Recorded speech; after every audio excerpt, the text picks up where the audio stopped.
Maliban no sa military strategic significance nitong location na to, Professor, yung mga mangingisda natin, malaking bahagda ng kinukuha diyan sa traditional fishing ground, kung paano nga tawagin ng UNCLOS eh.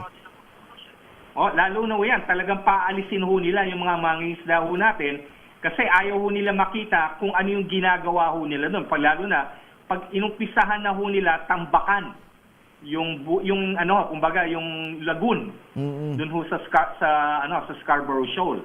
Kasi nakikita ho natin again yung mga presensya ho ng mga supposed to be temporary structure nila, scientific survey. Pero unang-una ho, I think 2 years ago ho, in-announce na ho nila, baseline ho nila yan. Yun nga natural daw sila, natural kung ano man. Tapos last year ho, ginawa nila National Reserve. Yung National Reserve. Sinasabi nila, amin to. In fact, ayun ho yung reaction nila nung nag-file na ho tayo, nung pinuna na ho natin sila, sabi nila, wala kayong magagawa, amin to. So talagang pinamumukhaan na ho nila na kanila yan at kung ano man ang gagawin nila doon dyan, wala tayong pakialam po.